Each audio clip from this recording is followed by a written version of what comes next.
여러분은 소에 대해서 얼마나 알고 계신가요? 먼저 소의 수명은 약 20년 정도이고 어린 송아지는 보통 생후 10개월 정도면 늠름한 어른 소가 됩니다.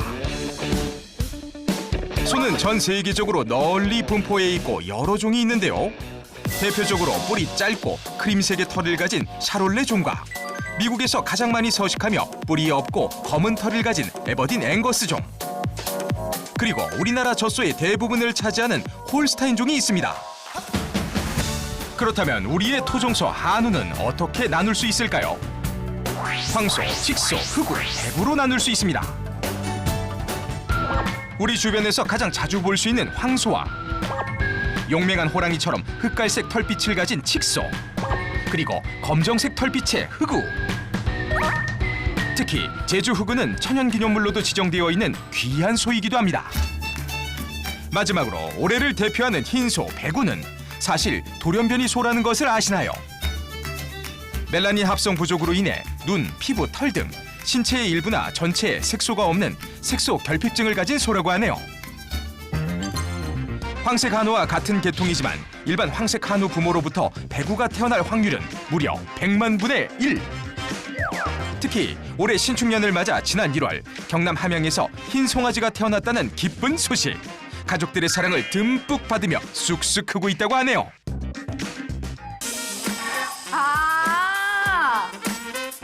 예, 맞습니다. 소는 윗니가 태화되어서 자라지 않고요. 소 같은 경우는 아랫니하고 윗천정으로 풀을 뜯어서 삼키는 기능을 가지고 있습니다. 비문. 코비를 써서 비문이구나. 예, 맞습니다.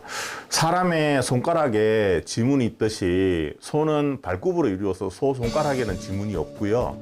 소의 코에 있는 비문이라고 표현합니다.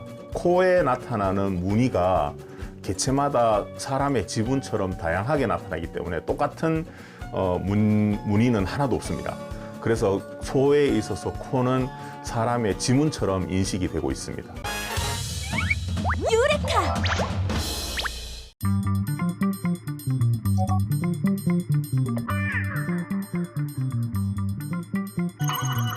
영국의 제너가 종두법을 시행하긴 했으나 질병의 원인이 되는 병원체를 분리 배양해 이로부터 인공적으로 백신을 만든 건 바로 프랑스의 화학자이자 미생물학자인 파스테르였습니다.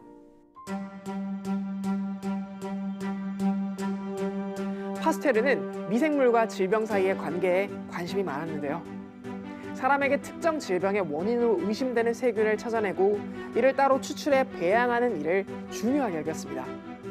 이를 건강한 동물에 주입했을 때 똑같은 질병이 나타나는지를 확인할 수 있어야 병원체를 없애거나 피하는 길을 찾을 수 있었기 때문인데요. 파스테르는 닭 콜레라균에 대해서도 똑같은 작업을 수행하고 있었고, 그는 조수에게 닭 콜레라균을 대량으로 배양하라고 지시했습니다. 그런데 당시 조수가 휴가를 떠나며 이 배양균을 그대로 두고 나가 실온에 오래 방치되었고, 파스테르가 연구실에 돌아와 보니 배양액에서 자란 세균들은 약해져 있었습니다. 이 배양균을 건강한 닭에 주입했더니 닭의 몸에 면역이 생겨 콜레라에 걸리지 않는 것을 확인할 수 있었습니다.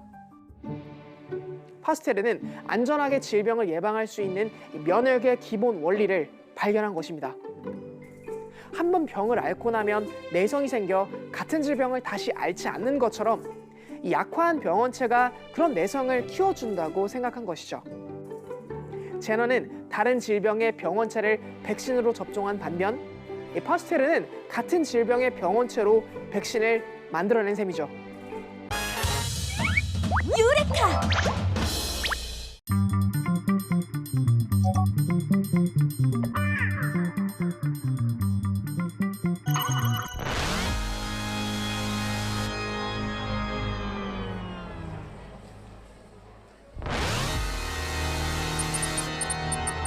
(2020년) 마지막 날, 파리 노트르담 대성당에서 화려한 연주가 시작됐습니다.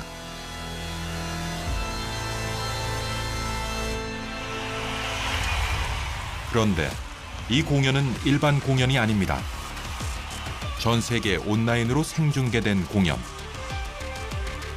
더욱이 홀로그램 기술을 이용해 마치 눈앞에서 공연이 펼쳐지는 것처럼 느낄 수 있는 공연. 연주자는 전자음악 뮤지션 장미셸 자리였습니다. Dans la cathédrale virtuelle, on est en face d'un public qui est un public aussi d'avatar. Il y a mon avatar, les gens du monde entier sont venus dans la cathédrale. Et en fait, je les avais en face de moi. Et du coup, j'ai très rapidement, c'était étrange d'ailleurs, au bout de 5 minutes, j'avais les mêmes sensations que sur un concert normal. Parce qu'il y avait le public devant moi qui réagissait, qui applaudissait, qui faisait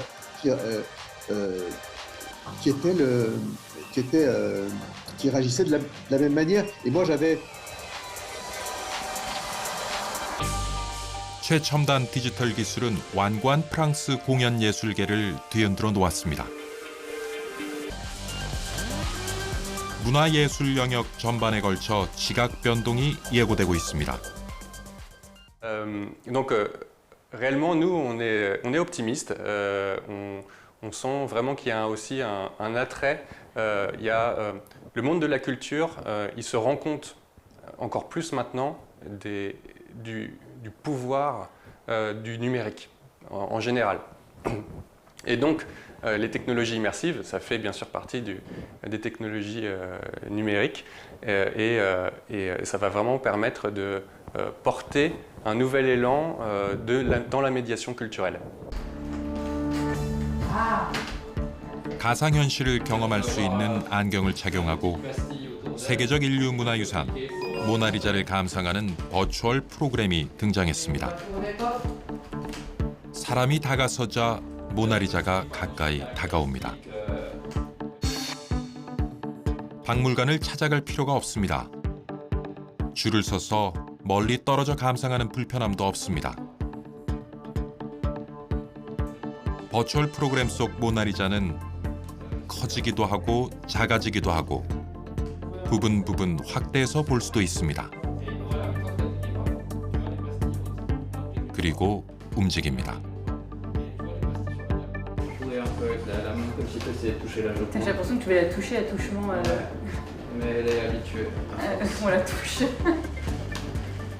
Ah, c'est comme si j'étais dans le Louvre. J'ai eu vraiment cette impression-là de marcher dans le Louvre. D'un point de vue pédagogique, j'ai trouvé ça c'était très structuré, c'était très intéressant. On avait des petits points sur des détails extrêmement précis de la Joconde. J'en ai appris vraiment plus.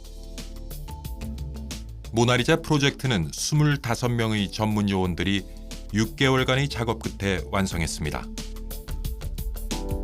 앞으로 더 많은 작품이 버추얼 세계 속에서 재탄생할 것입니다. 유레카!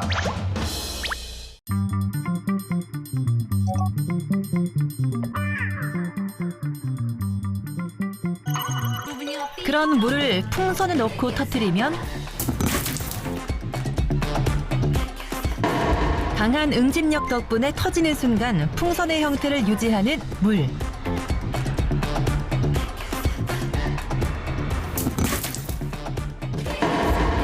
반짝반짝 물방울들이 뭉쳐있는 게 보석같이 예쁘네요.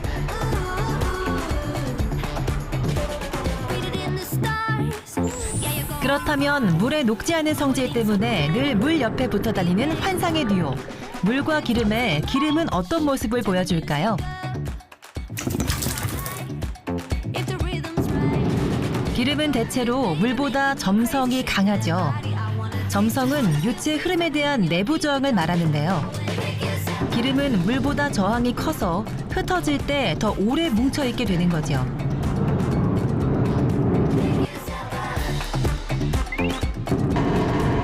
물에 비해서 식용유의 표면이 더 매끈한 게 보이시나요?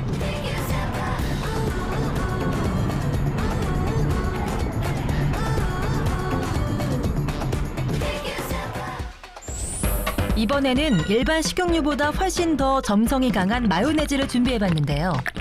마요네즈는 식초와 기름에 유화제를 첨가해서 만든 반고체형 소스죠. 시큼하고 고소한 맛으로 사랑받는 마요네즈도 사정없이 한번 터뜨려 보겠습니다.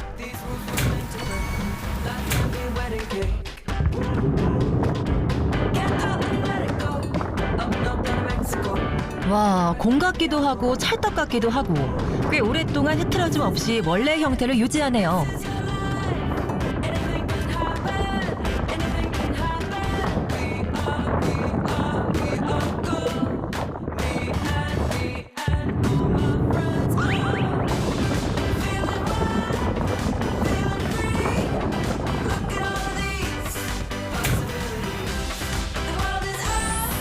그렇다면 물과 기름을 섞어버릴 수 있는 강력한 물질, 세제를 물에 불어 풍선에 넣고 터뜨리면 어떤 그림이 초고속 카메라에 담기게 될까요?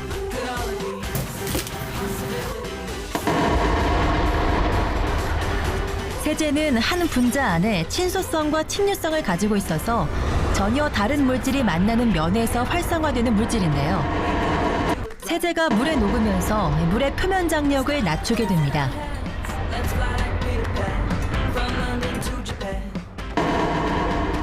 보이시죠? 순수한 물에 비해 세제가 녹아있는 거품물은 서로 끌어당기지 못하고 팍 터져버리네요.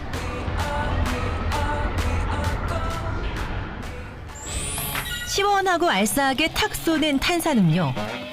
탄산음료는 이산화탄소를 높은 압력으로 눌러서 물에 녹인 액체인데요. 이걸 풍선에 넣은 뒤 터뜨리면 어떻게 될지 예상이 되시나요?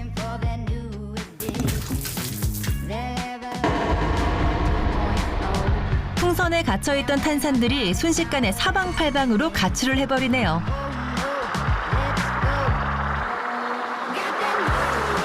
영상 너머로 톡 쏘는 탄산의 기운이 느껴집니다. 마지막으로 액체가 아닌 기체는 풍선이 터지면 어떤 모습으로 흩어지게 될지 궁금하지 않으세요? 자, 그래서 풍선에 연기를 불어넣어 봤습니다.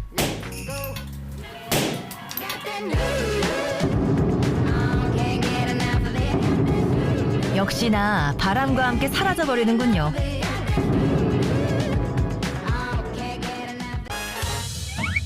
유레카!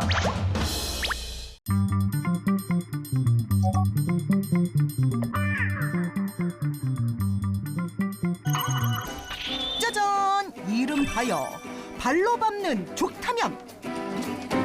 꼭두 새벽부터 사뿐히 지르밟은 족타 반죽은 무엇이 다를지 기술자를 따라가 보는데 반죽의 단면을 확인하기 위해 칼로 자른 뒤 안쪽을 살펴보니 정말 공기층 하나 없이 촘촘해진 반죽! 다르다 달라! 족타를 하게 되면은 우선 이제 면에 모든 기포가 다 빠져나가기 때문에 면이 쫄깃거리고 다 드실 때까지 면이 불지 않는다는 그런 장점이 있어요. 이제 본격적으로 칼국수 면 만드는 과정을 살펴볼 차례. 반죽 기계 안에 밀가루를 탈탈 털어 넣더니 정체모를 가루를 가져와 밀가루 위에 잔뜩 뿌려준다? 냄새난다 냄새나. 비법 냄새가 나. 가루는 뭐예요? 이거는 표고버섯 가루예요.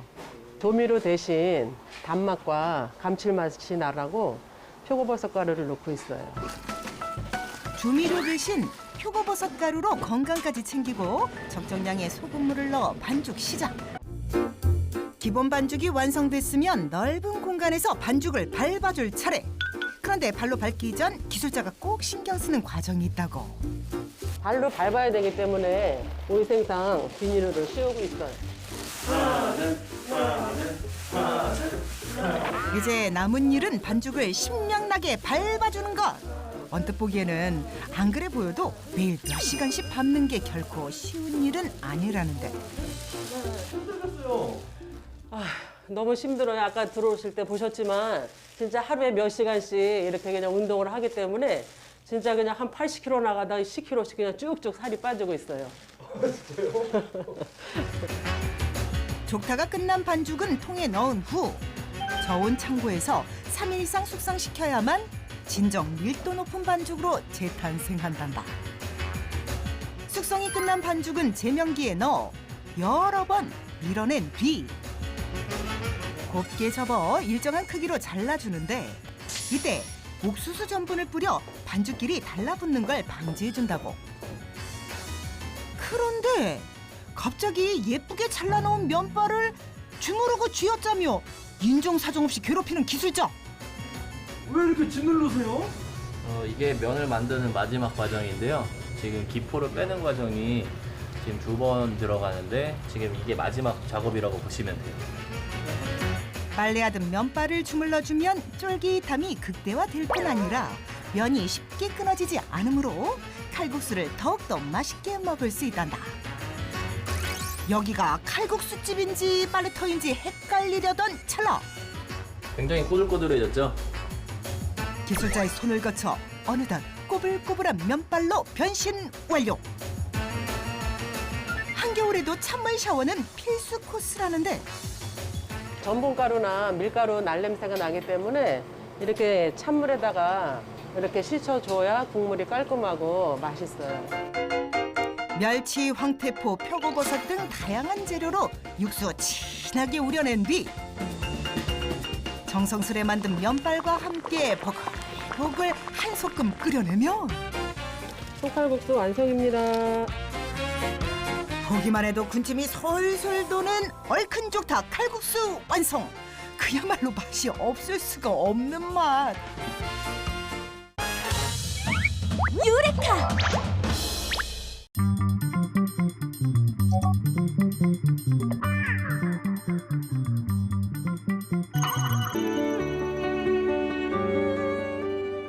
박홍규 박사팀은 빛과 나노물질로 전기의 온오프를 조절할 수 있는 스위치, 트랜지스터를 개발했는데요.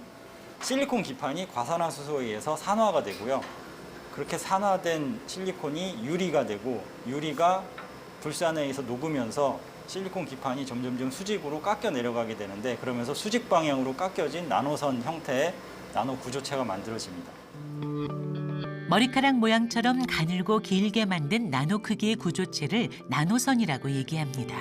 이때 나노선 중간 부분에 전기 신호를 주면 나노선 안에는 수많은 공기구멍이 함께 만들어지게 되는데요. 바로 이 공기구멍이 박홍규 박사팀의 노하우입니다. 실리콘 나노선 안에 많은 수의 공기구멍들이 만들어져 있어서 저렇게 까만 띠 형태로 보이게 됩니다. 나노선 가닥에 만든 수많은 공기구멍은 전기를 흐르지 못하도록 가로막는 장애물 역할을 하는 건데요.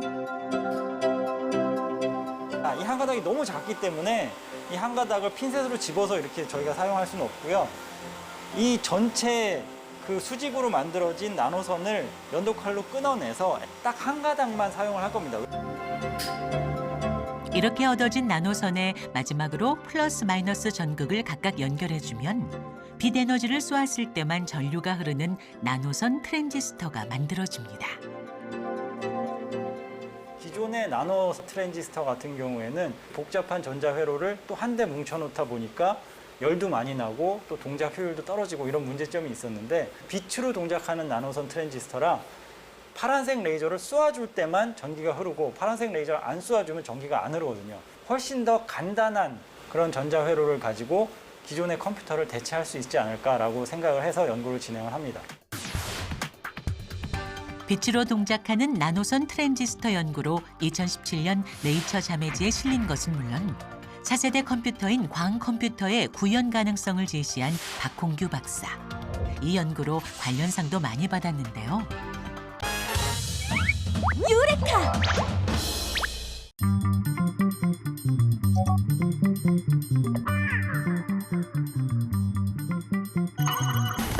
지난 2011년 11월 28일 대한민국에 기쁜 소식이 전해졌습니다.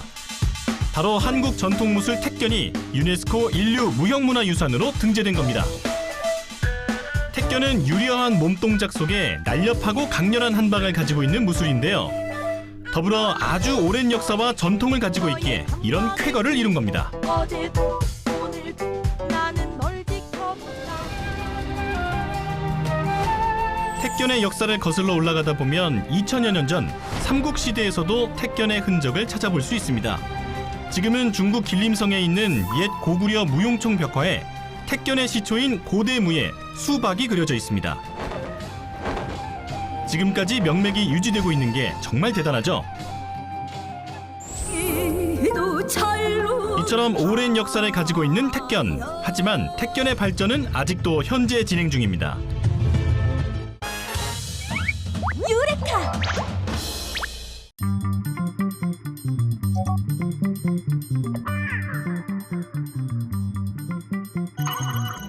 후각은 맛에 관여할 뿐 아니라 사랑의 묘약 같은 역할도 합니다. 실제로 이성에게 좋은 향기가 난다면 훨씬 더 매력적으로 느껴질 때가 있는데요. 사람에게는 개인마다 독특한 채취가 있는데 이는 우리가 흔히 살냄새라고 부르는 냄새입니다. 이 냄새는 우리 몸의 면역세포에 존재하는 MHC라는 물질 때문에 나는 것으로 개인마다 다른 냄새를 나게 한다고 합니다. 맥클린톱 박사는 서로 다른 MHC 타입을 가진 남성 6명에게 48시간 동안 같은 셔츠를 입혀서 그들의 채취가 셔츠에 흠뻑 배게 하고는 미혼 여성들에게 이 셔츠의 냄새를 맡게 해 가장 끌리는 냄새가 어떤 것인지 점수를 매기게 했는데요. 그랬더니 여성들은 유전적 특성, 즉 MHC 타입에 따라서 서로 다른 냄새를 좋아했다고 합니다.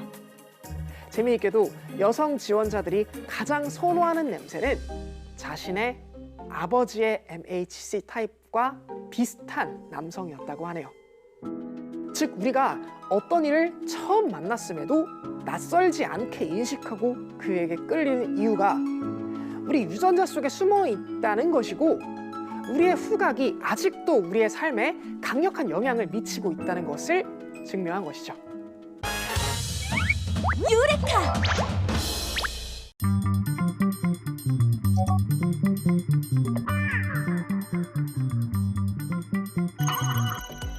S그룹의 매장형 물류센터이자 테스트베드인 이곳은 최대 20km 거리에 있는 소비자가 온라인으로 상품을 주문하면 2시간 내에 배송을 완료하는 이른바 당일 바로 배송 시스템을 구축했습니다.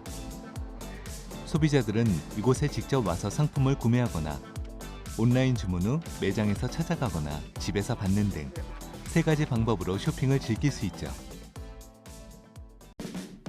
최근 세계 이커머스 업계에서의 가장 큰 화두는 풀필먼트입니다.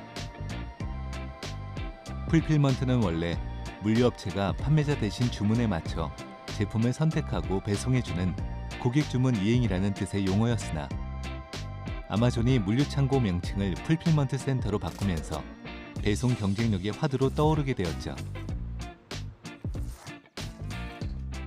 판매 상품의 적재부터 포장, 출하, 배송까지 모든 과정을 일괄 처리, 관리해주는 모델로 통용되며 현재 전 세계 많은 유통업체들이 풀필먼트 전환에 속도를 내고 있습니다.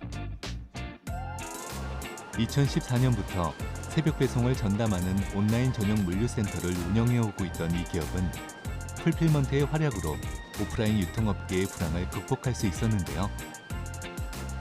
재고 관리, 자동 피킹 등 90%의 공정이 자동화로 이루어지는 최첨단 시스템으로 고객의 주문이 들어오면 중앙 관제 시스템이 배송 박스의 수를 최적으로 계산해 작업을 배정하고 300개 이상의 고속 셔틀이 배정 순서에 따라 쉴 새 없이 움직이죠. 작업자들은 각자의 위치에서 상품을 배송 바구니에 담기만 하면 됩니다. 배송을 위한 자동화 과정을 좀 더 자세히 따라가 보겠습니다. 코로나 확산으로 온라인 장보기가 생활화되면서 특히 신선식품 구매가 크게 늘고 있는데요. 오프라인 쇼핑을 주로 하던 60대 이상의 소비자가 150% 증가함에 따라 온라인 장보기 시장이 본격적으로 확대될 전망이죠.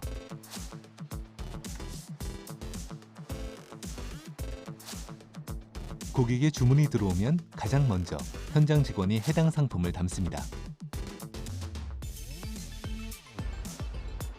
상품들은 디지털 피킹 시스템이라고 하는 선별 구역으로 이동하고 주문 내역에 맞게 분류됩니다. 디지털 표시기의 램프가 점등되면 선반 안쪽의 키퍼들이 모니터의 지시에 따라 고객 바구니에 상품을 담고 바구니는 이제 컨베이어 벨트를 타고 포장 단계로 운반되죠.